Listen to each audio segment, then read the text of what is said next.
Hello everybody, I got a request to do a tutorial on the editing software I use, or just how I edit my videos in general. So I use the editing software DaVinci Resolve 14. There'll be a link to it in the description if you want to check it out. It's completely free. There is a paid version, but I just use the free version. It does most of the things I need it to do. At least in my experience, I think it's like the best free editor that's like legitimately free. So I guess let's get into the tutorial. What you need to know is, alright, first of all, click on the settings gear before you put any clips in or anything. First, you won't be able to change this once you put any clips in, so if you want to have a 60 FPS video, make sure that you put 60 right here, before you even start to do anything. Alright, so now let's go over these tabs. There's the media tab, which is where you can like put clips in. I like to use in your editing. I don't ever use the media tab because you can just drag in the clips straight to the edit tab. So I would just ignore that for now. There could be a use for it that I just don't know. I'm by no means an expert on this. I'll just say how I do it and what works for me. So for the edit tab, this is where you like edit things. Really, that's where you like put clips together, do keyframes, all that good stuff. If you used a video editor before, this should look pretty familiar. Actually, I'll give you an example right now. This is one of my montage clips. I'll get rid of the audio just because Shadowplay does like weird things to the audio with this video editor. I don't know, it's weird.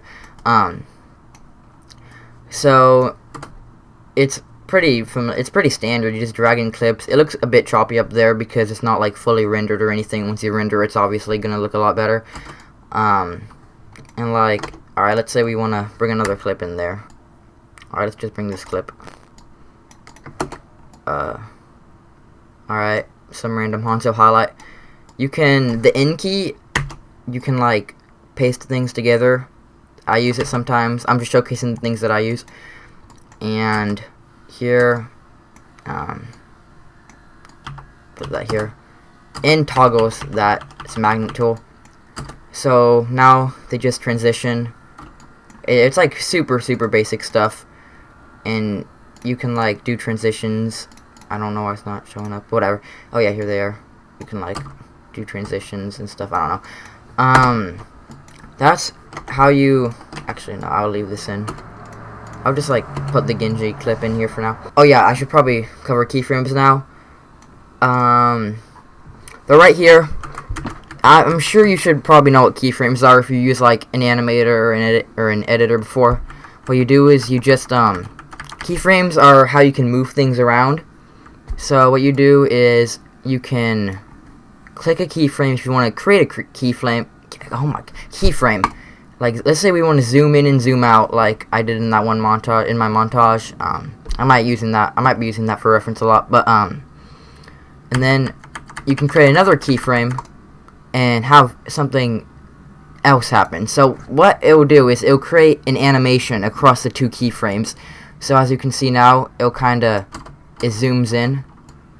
And if you want it to zoom out again, create another keyframe and have it zoom out.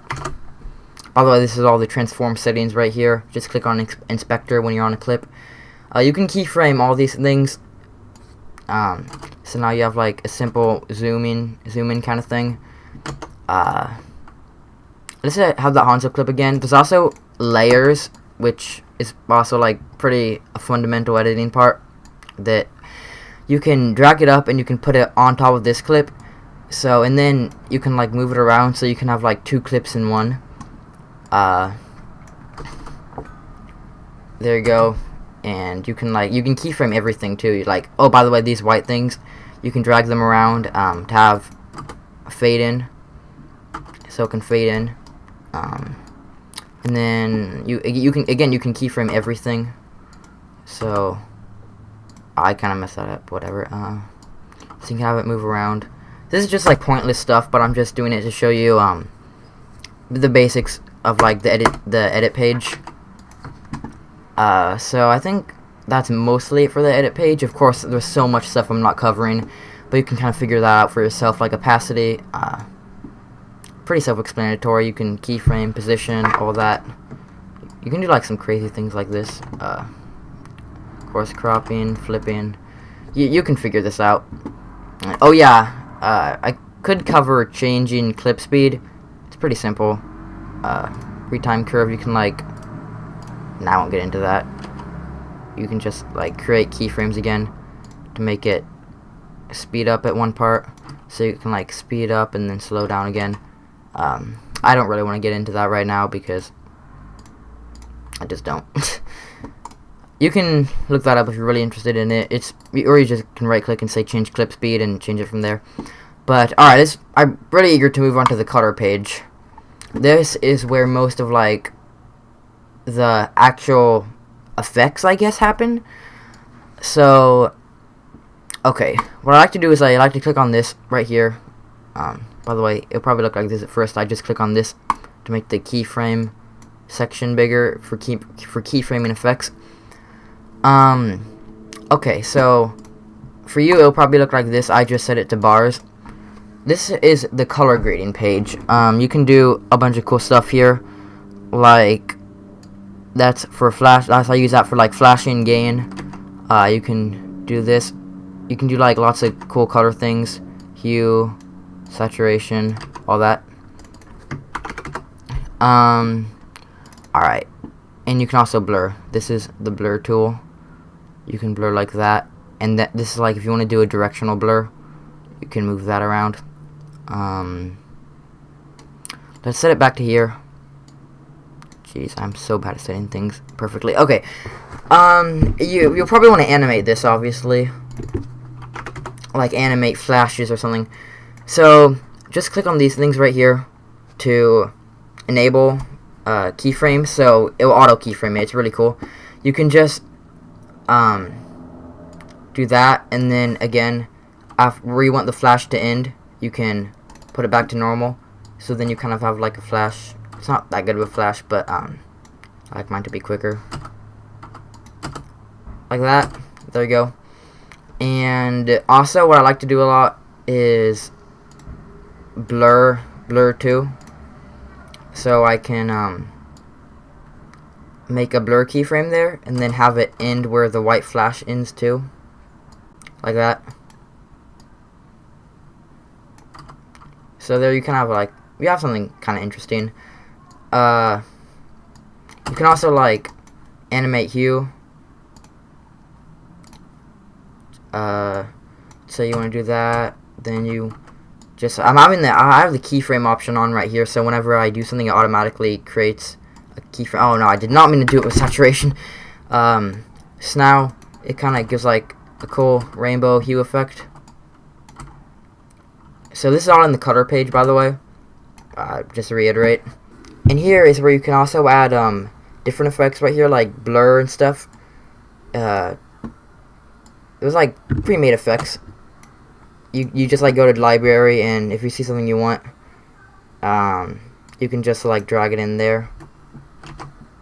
But if you want to, here's another cool effect. If you press Alt L, it'll create another node, and then it'll put the layer mixer, which is how you can kind of like, I'll show you what I mean. I did this a lot in my montage video. Let's say I put a blur here, right here, and then I go to the layer mixer, right click, and set the composite mode to something like screen. Then that adds like that cool dreamy effect that I use a lot. You can like, the way you like blur it can kind of change it a bit. And you can also, you can do like some crazy stuff like there's like yeah, you can do stuff like that if you really wanted. I don't know why I would want to do that, but there's also, yeah, there's just lots of stuff you can do with this. And you can also like apply any effect, so you can like mix and match lots of things to, you just play around with it. That's what I did. If you want it to be a radial blur, then let's go back to screen. Then you can do stuff like that. It's pretty cool. There you go. That's like most of the color page. Of course I didn't explain it, I'm just saying what I use. You have like something pretty cool right there. Just really play around with it, honestly. Like gamma is for the dark colors, I think. Lift is for the light colors, I'm pretty sure. I'm not an expert editor. That's what I understand. Offset just to change general color, so more color grading stuff. And also, let's actually jump into a real example. Okay guys, here is my Time Leaper gun sync. So I'm afraid that the audio is gonna really overpower my voice. Let's just see if it does. I don't know how loud that is in recording, but here we go. The gun sync, I'll kind of walk you through this. So for the gun sync clips themselves, there's really no way, there's no like secret method to this. You just take a clip and match it up to the beat of the song. It's like it takes lots of trial and error, but so let's just take this clip for an example and I don't know, pretend there's a song here. Like here we have the shot, and let's say like we can move it around. And okay, I forgot, but you can also, I forgot to put this in the beginning, but you can also lengthen clips like this and like shorten them because of that. Alright, so let's just see, we can copy this with Command C or Control C if you're on Windows, I think, and paste it. So it's like, just sync it up to the song. There's nothing to it. I'm sure there's plenty of gun sync tutorials out there, but for the actual effects I did in this, okay, let's go over the first drop first. Okay, let's start from the ground up here. I applied to all these clips, oh, by the way, I just applied to all these clips this offset, the blue offset right here. I just like put it up there. Pretty cool. So now they look like this. And then what I also did is I applied a vignette right here to give it like a more cinematic effect, I guess. And I color graded the vignette purple.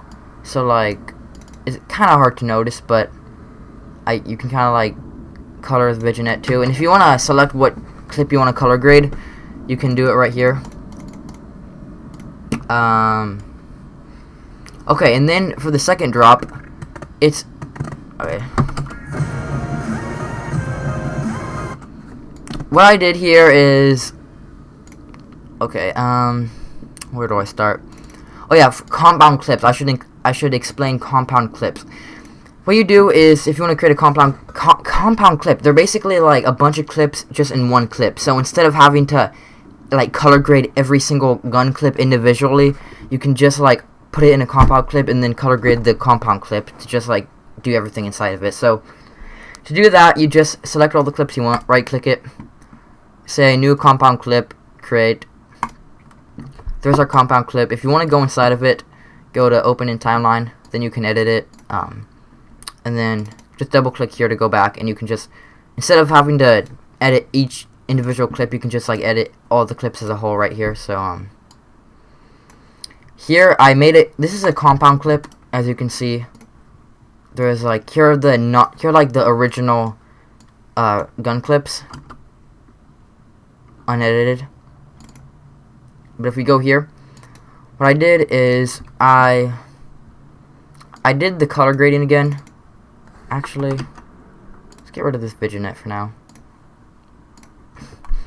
I put the blue offset on it like this, same as the first drop. It's really not that different from the first drop, really. And something else I did was that effects I told you about earlier. I went over here, the zoom blur. I just applied a zoom blur to that node.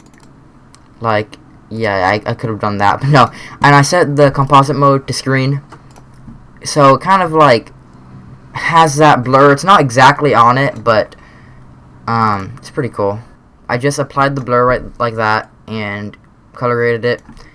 And for the camera shake, all I did was I went to this clip right here, the color graded one, and I went to the library. There's a camera shake effect right here, and I just dragged it on like that. And you can go to settings to adjust it. It's pretty self-explanatory. Like, you could do stuff like that if you wanted to. And also I set motion blur to all the way, just because I think it looks really cool. And of course I applied the same vignette as I did to the previous drop. It's just like a vignette I found online a few years ago. So here I just have the vignette right here, and I just drag it on top. It's transparent, so it automatically kind of, you can see through it. I unlinked right here the zoom, so I could stretch it out like that and not have it like disrupt anything really. And then I go to the color page, click on the vignette, and I can just like use the offset to change the color of the vignette. I just made it purplish. So I mean, that's kind of it. That's it for the time leaper gun sync. Here I am in my montage. It's really the same thing. It's just like, I don't think I really need to explain it that much. It's just the camera shake effect again, and I had just ignore all these nodes. I did this in a really inefficient way, at least in my opinion. Each node is like, instead of editing these things, I made each node like a different effect, and then I could like change the opacity of it, but just ignore that for now. I had the camera shake, and for the flash, I just, like that, I just, you know, I upped the gain I upped the gain, and then made it like a directional blur, and then had it fade out, and had that again. And then for the whole dreamy effect, I showed you that before. It was like the whole thing with the screen, like with the layer mixer, and set it to screen. That's really it. Jeez. Alright, so now let's go to Fairlight. That's just, I'm gonna cover this very briefly. It's just for editing audio. I don't use it that much, if I don't really use it at all. You can just EQ stuff. Okay. And for deliver, it's where you like export your video. Here is for the video tab. You can change the file format. You can change the codec. I use H.264 defaultly on if you leave it to default, it will be on Apple ProRes. I don't like that because it creates humongous file sizes. It already does, but that makes it even bigger. Here's resolution, frame rate, obvious stuff. Audio, I don't really mess with that. File, you can change the file name, and then that'll be what it's called. You can change the file location right here with browse.